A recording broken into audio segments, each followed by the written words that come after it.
Hi wrestling fans, thanks for clicking the Dreaded D Rose report. I've got to do this since I go a little bit longer than 15 minutes. It takes a long time to upload this anymore, so get started early in the morning and get this out on time. It takes about 2 hours, I think. Whew. So I'm going to try some different ways to do it, but we'll see. Hey, got some news, let's get going. WWE Studios, the reunion with John Cena has received another negative review from the Hollywood Reporter. Here's some of the quotes. Latest effort from WWE Studio is pinned to the mat. It says, there's one thing to be said about WWE Studios. They are consistent, and every one of their movies designed to showcase their stable of popular wrestlers has been critical and commercial disaster. The latest example is a reunion lame comedy action drama that, or action movie anyway, that seems ready for disconcerting late night cable viewing. This is John Cena's star receiving a token theatrical release provides further evidence that perhaps films are not the company's forte.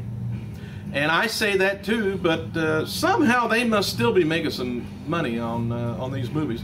Now, whether they're that's another way to get the WWE name out and some of the stars, wrestling stars' names out. You know, there could be a little more ulterior motive there, other than just trying to make some money off of movies, because I don't think they are. But it's decent advertising, and it's a lot of money spent. But mainly, it says here the proceeding revolves around suspected action sequences and levied attempts at comedy that falls flat in both areas. Needless to say, Cena is imposing physical specimen, but after this and much previous efforts as 12 rounds in the rings, it may be time for him to concentrate on the ring. Alright, I haven't seen a preview of it yet, or other than this, so we'll see if everybody else stands clear of it. As noted yesterday, Mick Foley's WWE return has been made official for the 3-hour Raw from Boston, Massachusetts, where John Cena and The Rock will be, before the Survivor Series. Foley is booked for Raw and SmackDown the week after the Survivor Series. And there's a new video, if you look it up, of Hall of Famer Bret Hart doing a sketch comedy in Canada online. I haven't seen it yet, so I'm not going to say either way on that. WWE's first event at the new Ford Center in Evansville, Indiana is going to be Raw and SmackDown Super Show. That's on Saturday, January 28th. Not sure why there's a Saturday unless they're going to be taping. Chris Jericho wrote the following on his Twitter yesterday regarding rumors of him returning to WWE in time for WrestleMania 28. He said, I quote, after discussing with my colleagues, my responses to today's rumor is A, false, B, true, C, maybe, D, all of the above, and E, none of the above. Jim Ross, Dallas Page, Roddy Piper, Michael P.S. Hayes, Gene Okerlund filmed the new Legends Roundtable this week in Stamford, Connecticut. The Rebels of Wrestling special will air January, while the Celebrities in Wrestling will air in March on WWE Classics On Demand, which I don't know whether they're still going to be having that and then put that on their network too.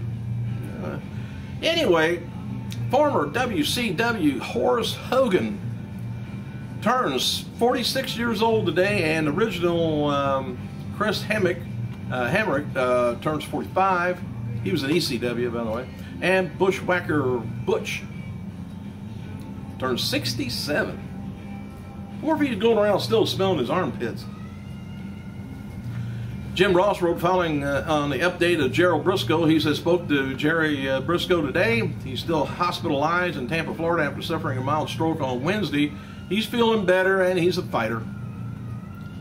Matches for tonight's WWE SmackDown on Sci-Fi includes Mark Henry taking on John Morrison, Daniels taking on Barrett, Sheamus taking on Ryder, Sheamus and Ryder taking on Ziggler and Christian, Big Show taking on Del Rio, and Sin Cara in a mask versus mask match. That just about didn't happen, but they're going to go ahead and tape the show anyway.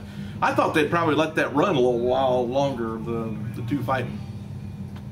Shelly Martinez, wonderful woman, is being advertised to appear at Super Mega Fest, which takes place November 19th and 20th at Sheraton Farmington Hotel in Farmington, Massachusetts.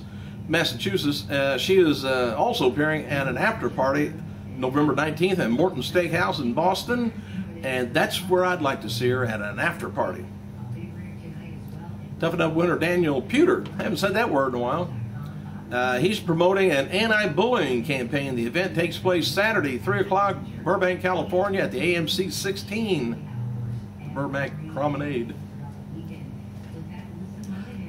I don't know whether he ever did do anything in mixed martial arts. I thought that's where he went, but I haven't read too much. WWE has applied for registrations on 2 trademarks, Ryback and Avalanche. Why? Maybe this is the reason. The registration of Ryback trademark suggests that Skip Sheffield, remember him, the bald-headed guy, he broke his ankle, I think. He always did the running spear in Nexus. Anyway, he's going to be repackaged with a new character upon his return from the injury. Prior to assuming the cowboy persona in WWE's developmental, he was appearing as Ryback, the indestructible Terminator-style character build from the future. He might grow his hair back, we won't recognize him. Alright, Thursday's episode of Impact Wrestling, don't know whether you caught it, saw Dixie Carter return as president of the company and take and place Sting in charge of programming. The program. In his first duty, he attempted to give Bobby Roode a rematch against the World Heavyweight Champion Kurt Angle, but with the clause in the contract, only allowed one match between the two already made, held at Bound for Glory. James Storm asked to receive a shot at the World Title Championship later in the show. He defeated Kurt Angle in a minute and 1/2 to win the belt for the first time.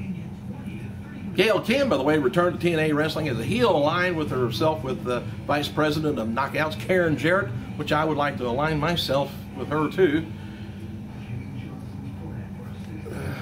Either way. Velvet Sky, by the way, came to the ring to thank the fans after capturing the Women's Knockout Championship at Bound for Glory. The Knockout president, vice president that is, interrupted Velvet and vowed to strip her of her newly won title after being distracted by Madison Rayne. The new champion was attacked from behind by Gail Kim. Drats. No matches were announced, by the way, for Turning Point so far, which takes place November 13th. November. Not that far off. Scott Hall's reunion with his estranged son Cody at the conclusion of ESPN documentary on the wrestler was short-lived as the two are no longer on speaking terms. Sources tell TMZ that Hall's ongoing drug problems have once again forced the two apart. I haven't seen that show yet, and I heard it's a real drag, but good, but it's just, you know. Anyway, if you guys seen it, let me know your opinion of it. ESPN documentary last night, chronological, the wrestler's descent showed father and son reunited after not speaking for years. Scott's wife Dana tells TMZ that the reunion in May barely lasted a month and the two are no longer speaking. I don't know what their problem is, but the documentary ended with Scott working with Cody to launch his wrestling career. Dana also says Cody felt it was too hard seeing his dad in that kind of state, and therefore has no plans to pursue wrestling. Representative for Scott offered no comment to TMZ. After there's been discussion in Awesome Wrestling Entertainment office about fining Terry Funk for his post-match attack on referee Dale Robertson following the controversial finish to Funk's match with Tommy Dreamer October 15th at Night of Legends pay-per-view. Don't know whether you caught that or not. Here's a little behind-the-scenes thing. The match ended in a quick 1-2-3 after Dreamer caught Funk in a schoolboy roll-up. Television replays seem to show that Funk kicked out at 2, bringing the premature end to the match that had been in the works since 1999. Funk attacked Robinson after he called for the bell and later flipped out on him on the way out of the ring. Dreamer has reportedly been making a push internally against any fine being assessed against Funk. Sources close to the situation says Dreamer has now acknowledged the fast count. Very well could be Terry's last pay-per-view with the match, and it's a shame that it says here that it has to end this way. Sources close to Dreamer saying of the situation. AWE President Rick Garrison is expected to address the situation and let you know more on that later. But you know what happened back in 2001? WWF No Mercy, St. Louis, Missouri. On Sunday Night Heat, Billy Kidman defeated Scotty 2 Hotty to retain the WCW Cruiserweight title. Hardy Boys, yep, Matt and Jeff, defeated Lance Storm and Hurricane to retain the WCW title. Torrie Wilson defeated Casey Stiebler. Trying to get close to the end here. Torrie Wilson defeated Stacy Keibler in a lingerie match. I think that's what got me messed up here, because we don't see no lingerie matches no more. Pillow fights, oh man. Edge defeated Christian in a ladder match to win the WWF IC belt. Dudley Boys defeated Big Show and Tajiri to retain the WWF tag titles. Chris Jericho defeated The Rock to win the WCW title. Steve Austin, Stone Cold, defeated Kurt Angle and Rob Van Dam in a no DQ triple threat match to retain the WWF title. And 1969, on this day, Fritz Von Erich defeated Johnny Valentine to win the vacant WCCW American Heavyweight title. 1969 also, Danny Haas defeated Chuck Carbo to win the TSW North American title. 1977, Ricky Steamboat defeated Ric Flair to win the NWA Mid-Atlantic title. And 85, King Parsons defeated John Tatum to win the WCCW title, television title. Jumbo Shruda in 1986 defeated Stan Hansen to win the NWA Intercontinental Heavyweight title. 1996 on Raw, Hunter Hearst Helmsley defeated Mark Merrow to win the WWF IC title. 2003 on SmackDown, Basham brothers Danny and Doug Basham defeated Los Guerreros. Eddie and Chavo to win the WWE Tag Team titles. Hey, I might as well get out of here, but hey, if you guys caught Hogan versus Sting at the pay-per-view, let me know what you thought about that match. Hogan was very, very slow. I mean, the guy's, got an age on him. He's been injured, and he did it all for us fans. I mean, the problems that he's got. I don't doubt anybody for getting old. But, I don't know. They tried. Sting put on a real good match, and, he carried, Hogan quite a bit. And I thought it was okay. But I don't know whether you really want to see your heroes getting up there and just looking really bad.